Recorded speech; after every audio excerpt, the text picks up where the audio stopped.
Il se moquait d'elle parce qu'elle était trop pauvre, jusqu'au jour où le riche baron déclara « Mon ranch a besoin d'une femme comme toi ». Fête de printemps de Dust Hollow, année 1889. La place du bourg vibrait de rire et de musique, des rubans flottaient au vent, les violons faisaient résonner les murs de bois couverts de poussière. C'était la fête annuelle du printemps et chaque âme semblait rayonner, sauf Clara May. À l'écart de la foule, elle serrait un bouquet de fleurs sauvages enveloppé d'un morceau d'étoffe. Sa robe gris pâle, rapiécée 1000 fois, lui collait au corps comme un souvenir trop longtemps porté, ses bottes fendillées portaient la marque des chemins, mais son dos demeurait droit, son menton levé avec une grâce calme et inébranlable. On chuchotait, c'est la fille du saloon, non? Elle travaille pour des restes, sent toujours le liniment et l'oignon, mais regarde ses fleurs, de vrai. À la surprise générale, le bouquet de Clara remporta le concours de composition florale, le seul auquel elle avait osé participer. Un assistant du maire l'appela depuis l'estrade de bois, « Clara May, venez chercher votre ruban ». Elle cligna des yeux, stupéfaite, puis avança au milieu de la foule, les joues en feu, peu habituée à être vue, encore moins applaudie. Chaque pas lui semblait une marche sur des épines. Alice Whitmore, fille parfaitement mise du notable le plus riche de la ville, la regardait en coin, ses lèvres peintes se recourbant en un rictus. Elle se glissa sur son chemin, un seau d'eau trouble se renversa d'un étal voisin, éclaboussant la robe de Clara. Le bouquet tomba, piétiné dans la boue. La place se figea une seconde, puis éclata de rire cruel, elle se croit mariée, peut-être? Des fleurs n'effacent pas l'odeur de la pauvreté. Clara ne s'enfuit pas, ne pleura pas. Elle ramassa doucement le bouquet froissé et se redressa, digne, tandis que l'eau sale dégoulinait de sa jupe. Sans un mot, elle quitta l'estrade. Alors une voix fendit l'air comme un coup de fouet, « Attendez ». Le silence retomba.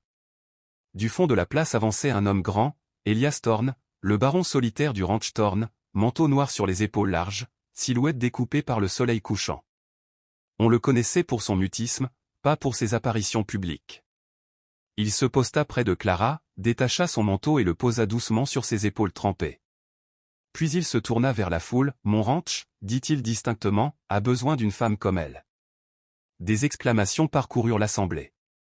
Alice blêmit, d'autres chuchotèrent, « C'est Elias Thorne, il ne parle jamais à personne, il la défend. » Clara leva vers lui des yeux écarquillés. Il se pencha, murmura si bas qu'elle seule entendit, « Tu as donné tes dernières pièces à une femme qui ne pouvait même pas voir ton visage. Tu crois que je n'aurais pas remarqué un cœur pareil ?» Son souffle se suspendit, elle ignorait qu'on l'avait vu. Quelques jours plus tôt, sous une pluie battante derrière l'officine, Clara, tenant une petite toile cirée, avait aidé une vieille aveugle à regagner sa maison, puis, la porte refermée, avait discrètement déposé 3 pièces sur le seuil avant de disparaître dans la tempête. D'une calèche à l'autre bout de la rue, vitres embuées, Elias avait observé, pris au dépourvu, saisi par la vision de cette jeune femme tremblante de faim mais guidant l'inconnu avec douceur. Ces pièces laissées en secret avaient éveillé en lui quelque chose de longtemps endormi. À présent, Clara plongea son regard dans celui d'Elias, sans peur, mais avec une lueur d'espoir fragile. Pour la première fois, quelqu'un voyait au-delà des haillons et des mains calleuses, non par pitié mais par reconnaissance. La foule resta muette, presque recueillie, tandis que Clara, son bouquet en main, le manteau sur les épaules, s'éloignait, non plus seule. Plus tard ce soir-là, elle s'assit près de son jeune frère Henri dans la chambre étroite au-dessus du saloon. Les murs étaient minces, l'air sentait le whisky et la sueur, et sa robe rapiécée lui collait encore à la peau. Elle posa un linge frais sur le front fiévreux d'Henri, le regard perdu au loin. Son esprit résonnait encore de la voix entendue plus tôt, « Mon ranch a besoin d'une femme comme toi. » Elle chassa l'écho, les hommes riches avaient toujours leur raison, jamais gratuite, jamais sans prix. Un léger coup frappa le couloir étroit. Clara ouvrit, Elias Thorne se tenait sous la lueur jaune de la lampe, une enveloppe à la main. « Je viens faire une proposition, dit-il simplement. »« Je ne veux pas de votre charité, répliqua-t-elle avant qu'il n'ajoute un mot. « Ce n'est pas de la charité, c'est un travail. » Il entra, tendit l'enveloppe, à l'intérieur, un contrat. Le gestionnaire d'herbes médicinales. Mon ranch possède un jardin de plantes. Vous le dirigerez. Salaire correct, logement compris, et le médecin du ranch soignera votre frère. Clara plissa les yeux. Pourquoi moi? J'ai besoin d'une personne qui travaille dur, qui comprend le soin. Les hommes ne le disent pas, mais ils font confiance à la femme qui sauva l'un des leurs d'une morsure de crotale l'an passé. C'était vous. Elle se raidit. Je vous ai observé aujourd'hui, vous n'avez ni pleuré ni juré. Vous êtes restée droite dans la crasse. C'est de la force, et j'ai besoin de force. Elle croisa les bras. Donc j'obtiens un toit, un salaire et des soins en échange de ma dignité. Je ne vous achète pas, mademoiselle May. Je vous offre un endroit où tenir debout. Elle le scruta. Pourquoi un homme comme vous aurait-il besoin d'une femme comme moi? Sa voix se fit plus basse, peut-être que je suis lasse des mauvaises présences. Le silence tomba. Derrière elle, Henri toussa, profond, humide, douloureux. Elle jeta un regard, puis revint vers Elias. J'y réfléchirai. Vous avez jusqu'à demain. Il tourna les talons, ses bottes résonnant comme un tonnerre dans l'escalier grinçant. Cette nuit-là, Clara resta auprès d'Henri, les doigts mêlés au drap. Il avait été silencieux tout le jour, mais maintenant il brûlait. Clara, ça fait mal, murmura-t-il. Elle le serra. Je suis là. Puis vint le râle, lourd, violent, le sang éclaboussa l'oreiller quand la toux l'arracha. Le cœur de Clara se serra. Elle fixa la tache rouge, et l'offre d'Elias Thorne ne ressemblait plus à un sauvetage, mais à l'unique chance de survie. À l'aube, le soleil à peine levé sur les collines, Clara se présenta aux grilles du ranch Thorne, une main agrippant la poignée élimée d'un vieux sac, l'autre soutenant son frère dont la tête fiévreuse pesait sur son épaule. La poussière s'éleva lorsqu'elle entra sur l'allée principale. Deux ouvriers stoppèrent leur tâche, leurs regards s'attardant trop longtemps, leurs murmures serpentant dans l'air du matin comme de la fumée. Elle garda les yeux droits. Elias Thorne attendait. Ni sourire ni bienvenue, il avança, prit Henri de ses bras avec une précaution de verrier. « Par ici, dit-il. » Il l'amena jusqu'à une cabane modeste derrière les écuries, bois vieilli, toit d'étain, parfum de lavande sauvage autour du cadre. À l'intérieur, un médecin soignait déjà Henri. Clara resta sur le seuil, les jointures blanches autour du sac. « Vous êtes libre de partir quand vous voulez, » lança Elias sans se tourner. « Mais si vous restez, vous travaillerez, et le ranch parlera pour vous plus fort que tous ces gens. »« Je n'ai pas besoin d'être secouru, » répondit-elle. « Je n'offre pas un sauvetage, » dit-il. « J'offre un but. » Les premiers jours furent silencieux, mais rudes. Clara se jeta dans le jardin médicinal, sauge, consoude, aquilée, menthe. Ses doigts rougis par la taille, son dos brisé par le bêchage. Les hommes du ranch l'observaient, méfiants, guettant sa chute, sans aide ni mots aimables, seulement un mutisme suspicieux. Elias n'intervenait jamais, il veillait de loin, toujours. Pas de sourire, pas d'éloge, mais quand une tempête fit fuir les tuiles de son toit, elle découvrit au matin des bardeaux neufs posés près de la cabane. Quand son bois de chauffage s'amenuisa, un tas frais apparut devant la porte. Pas de billets, juste des gestes. Le soir, elle lisait à Henri à la lueur du feu, déjà il reprenait des couleurs. Un soir, alors qu'elle récitait un passage d'un vieux livre, une deuxième voix se mêla à la sienne, « Puis-je lire la page suivante ?» Un petit garçon entra dans la lumière vacillante.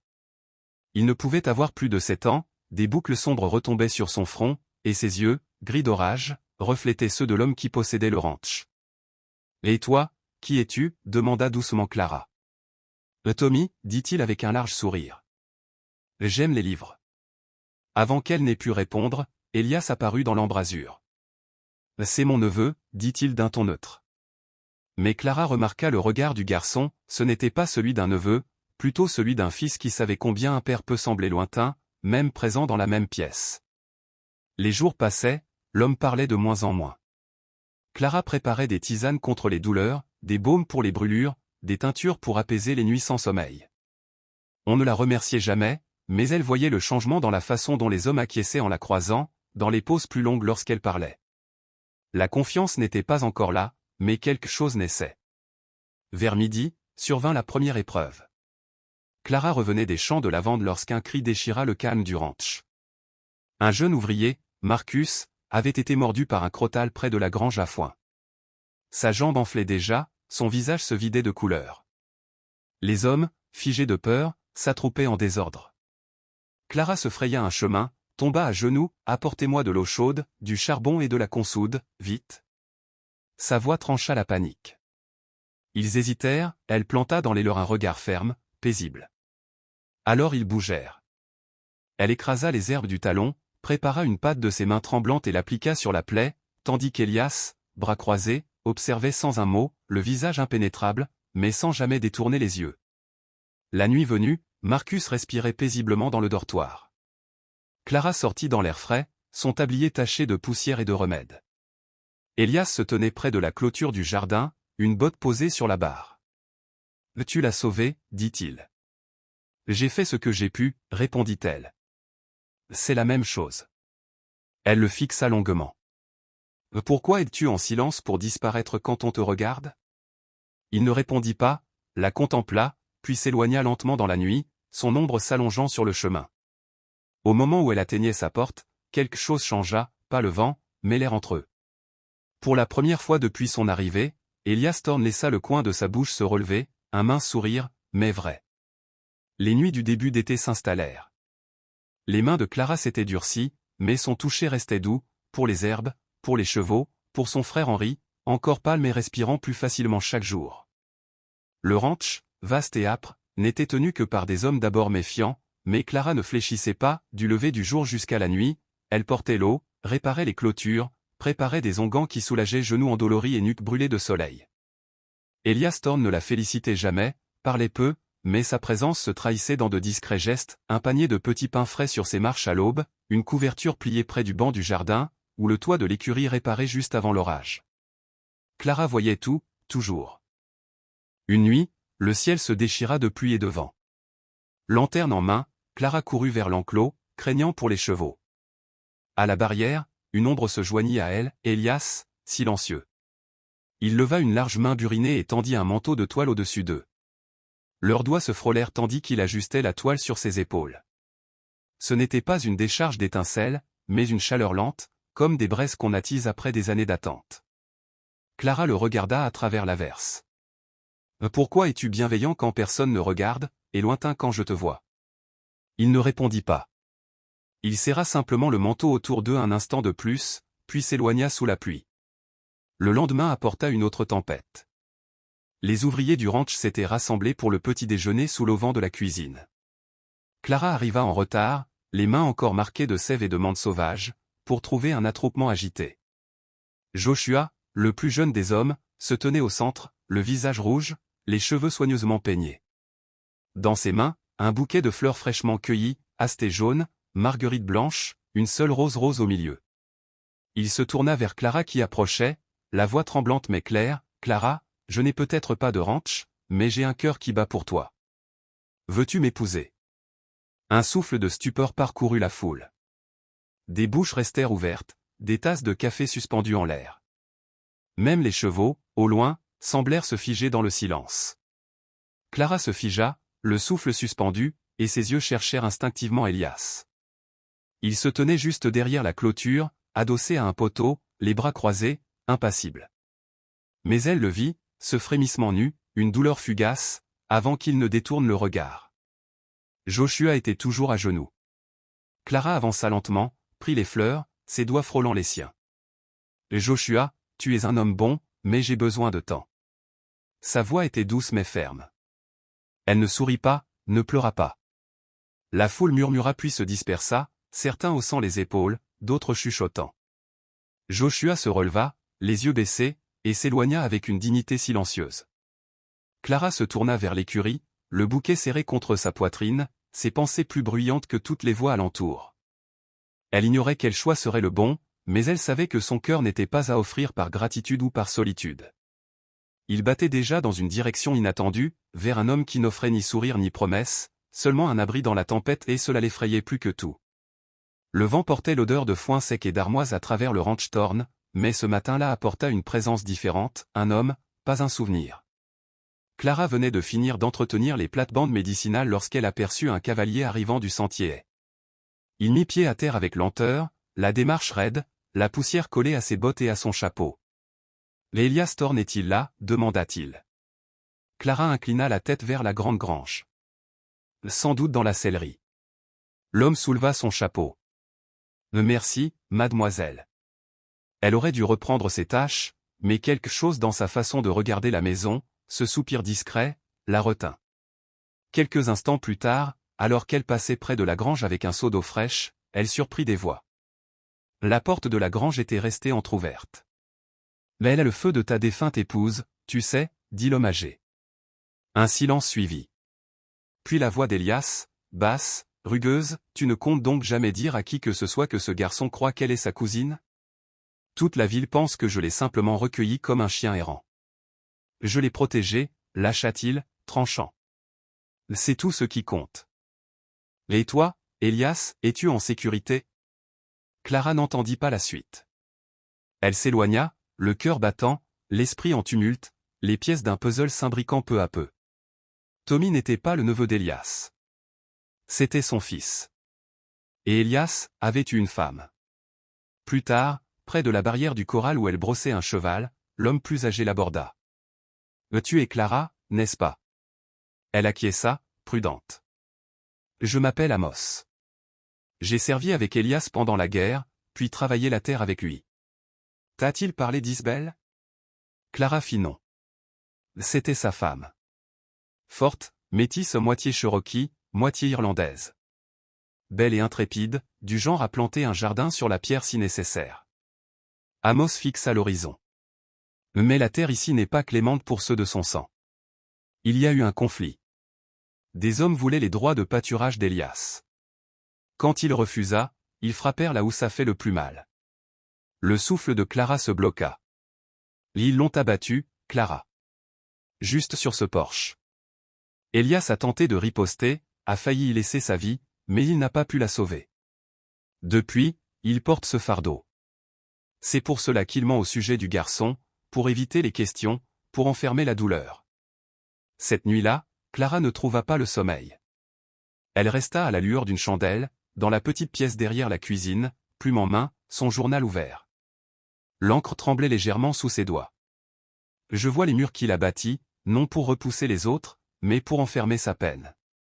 Elle s'interrompit, songeant à la manière dont Elias caressait les chevaux, à la façon silencieuse dont il avait réparé son toit, à ses yeux qui s'attardaient toujours un instant de trop quand elle ne regardait pas. Je ne veux pas être sauvée. Je veux être vue comme une femme digne d'amour, pas de pitié.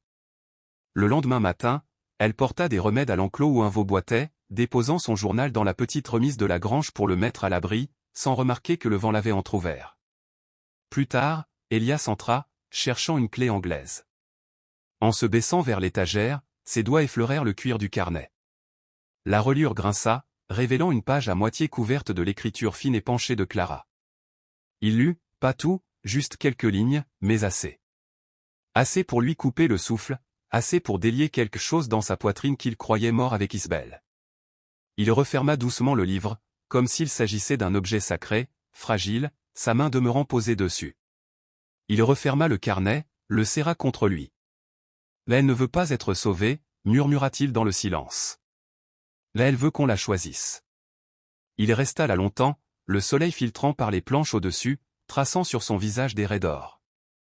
Un homme comprenant enfin que la véritable force du ranch n'était pas celui qui domptait un étalon ou réparait une clôture sous la neige, mais la femme qui portait chagrin et bonté dans un même souffle sans jamais rien demander. Et il avait failli la perdre sans lui avouer qu'elle comptait. À la 3e semaine de l'été, l'atmosphère autrefois chaleureuse du ranch Thorne se fit lourde. Des murmures flottaient comme de la fumée entre les poteaux de clôture et au-dessus des assiettes. Depuis la demande publique de Joshua, Clara attirait plus que l'admiration, la jalousie couvait dans le cœur de certains ouvriers qui n'avaient jamais goûté sa tranquille ascension. Là elle vient de la poussière et marche comme si tout lui appartenait, grommela l'un. Là elle le mène par le bout du nez comme toutes ces femmes qui flairent un homme riche et seul, ajouta un autre, la voix acérée comme une ronce sous une selle. Clara remarquait les regards en coin, le silence quand elle entrait. Même les anciens, autrefois demandeurs de ses onguents, s'étaient éloignés. Puis, un soir d'orage, la caisse de la paix destinée aux garçons d'écurie disparut du coffre de la maison principale. La panique s'installa, la suspicion plus vite encore. C'est la seule qui n'est pas d'ici, lança quelqu'un. Là elle travaillait dans un saloon. Je l'ai vu prendre du pain pour son frère malade, ajouta un autre. Bientôt, un groupe d'ouvriers fit irruption dans la chambre que Clara partageait avec Henri. Ils fouillèrent ses maigres affaires, renversèrent son panier d'herbes, jusqu'à ce que l'un d'eux brandisse un vieux sac couvert de poussière. « L'argent manquant, cria-t-il. Clara resta figée. « Ce n'est pas à moi. » Mais les murmures devinrent approbation, puis accusation. Tu crois que, parce que le baron t'aime bien, tu peux tout prendre, hurla un homme. Elias entra, attiré par le vacarme. Son visage était impassible. Je ne l'ai pas pris, dit Clara, la voix tremblante mais ferme. Tu sais que ce n'est pas moi. Il regarda tour à tour les visages de ces hommes, les mains tremblantes de Clara, Henri agrippé à sa jupe. Il ne dit rien. Ce silence blessa plus que des mots. Clara recula, les yeux brûlants. Si tu ne peux pas croire en moi, je ne dois pas rester. Cette nuit-là, elle fit ses bagages en silence, sans larmes, sans supplication, Henri serrant sa taille. À l'aube, la pluie avait cessé et le sentier quittant le ranch portait la trace de leurs pas. Elias les observa depuis le porche, les poings si crispés que ses jointures blanchirent, mais il ne les rappela pas. Joshua, debout non loin, resta muet, son ancien sourire envolé. Le soir, le ranch sembla vide, la cuisine plus froide, le jardin moins vivant. Elias s'attarda dans la grange, luttant contre l'étau de l'absence. Le lendemain, c'est Tommy, le fils d'Elias, qui découvrit la vérité. En poursuivant un chat égaré près de la grange à foin, il renversa une botte mal calée. Derrière, enveloppée d'une vieille toile, se trouvait la véritable bourse disparue, avec la plaque au nom de l'écurie. Il courut vers Elias, l'objet dans les bras. Regarde, c'était caché dans le foin, pas chez Clara. Elias prit la bourse, reconnut l'écriture sur le billet attaché, un ancien employé, digne de confiance depuis des années, mais connu pour son mépris de Clara. Un piège. Un mensonge. Il chancela, l'épaule contre le mur de la grange, le souffle coupé. Elle avait dit vrai. Elle avait demandé qu'on croie en elle. Il l'avait trahi. L'horizon s'étendait, vaste et vide, à l'image du gouffre dans sa poitrine. Clara était partie. Et, cette fois, elle ne reviendrait peut-être pas. Le soleil du matin monta lentement sur Dust Hollow, jetant de l'or sur la place animée du marché. C'était un samedi. La ville bruissait de rires, de marchandages, de sabots frappant les pavés. Personne ne remarqua d'abord Elias Thorne entrer, monté sur son étalon alezan, sans chapeau ni arme, seulement une sacoche de cuir et la tempête dans ses yeux. Sans un mot, Elias mit pied à terre, confia les rênes à un garçon et marcha droit vers l'ancienne estrade de bois où se tenaient ventes aux enchères et discours. Les murmures s'élevèrent, c'est Elias Thorne, que fait-il là, vêtu ainsi? Est-il ivre? Il monta sur l'estrade et fit face à tous, fermiers, épouses, maréchaux ferrants, même Alice et son père. Je sais ce que vous pensez, commença Elias, la voix basse mais ferme. Je ne parle pas beaucoup. Je travaille, je bâtis, j'enterre la douleur là où personne ne la voit. Et, ce faisant, j'ai échoué. Un frisson parcourut la foule. J'ai échoué envers Clara. J'ai échoué envers vous tous. Je me suis tu quand il fallait parler. Mais je parle maintenant. Il tira de sa sacoche le vieux journal relié de cuir de Clara.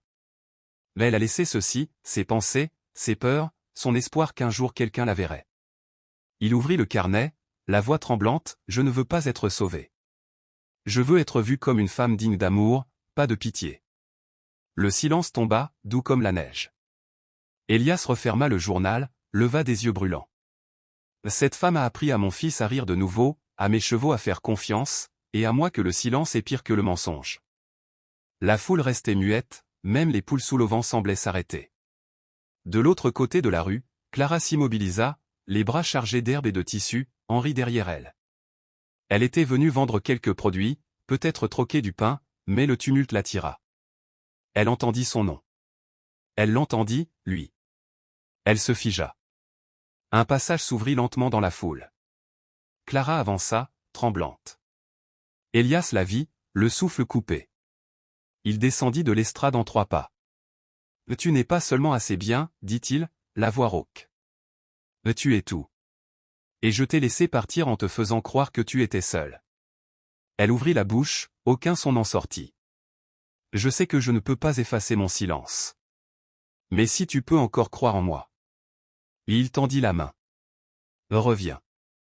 Pas pour le ranch. Pas pour Henri. Pour moi. » Henri tira sur la jupe de sa sœur, « Maman, s'il te plaît, tu me manques tant. » Les larmes de Clara jaillirent, chaudes et rapides. Elle s'agenouilla, serra Henri contre elle, puis se releva et regarda Elias. « Je n'ai jamais voulu être sauvée, dit-elle d'une voix tremblante, mais tu es le premier homme qui m'ait demandé de rester pour moi. » Un instant de silence, puis elle glissa sa main dans la sienne. La foule éclata en applaudissements, certains frappaient des mains lentement, d'autres pleuraient ouvertement. Même Alice détourna le regard, honteuse. Tommy surgit du côté du marché, rayonnant, « Tu reviens vraiment ?» Clara rit à travers ses larmes. « Pour de vrai. » Elias pencha le front contre le sien. Cette fois, il ne murmura pas, cette fois, tout Dust Hollow entendit son serment, plus de silence. « Tu es la mienne, à mes côtés, jamais derrière, et je ne te laisserai plus jamais te sentir petite. » À partir de ce jour, personne en ville n'osa questionner pourquoi le baron du ranch Thorn avait choisi la fille à la robe rapiécée. Tous la voyaient désormais. Le soleil déclinait, peignant les champs de fleurs sauvages de Dust Hollow d'ambre et de rose. Une brise légère portait l'odeur de lavande et de sauge, faisant danser les guirlandes de tissu nouées entre les piquets de bois. Des rangées de bancs grossièrement taillés accueillaient les habitants en leurs plus beaux habits.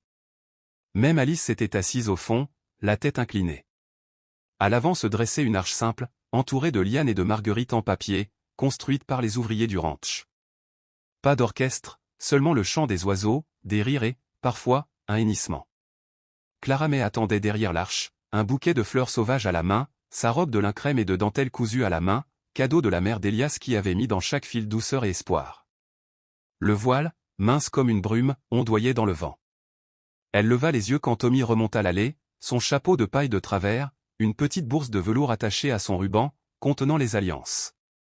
Il avançait avec fierté, prenant garde de ne rien laisser tomber. La foule souriait doucement. Joshua, assis au premier rang, une brindille de romarin à la boutonnière, joignait les mains entre ses genoux. Quand Clara croisa son regard, il lui adressa un signe de tête, sans amertume, bénédiction silencieuse. Puis Elias apparut, grand, calme, vêtu d'un gilet impeccable et du vieux bolo tailleux de son père. Il marcha jusqu'à l'arche et tendit la main. Clara avança, y posa la sienne.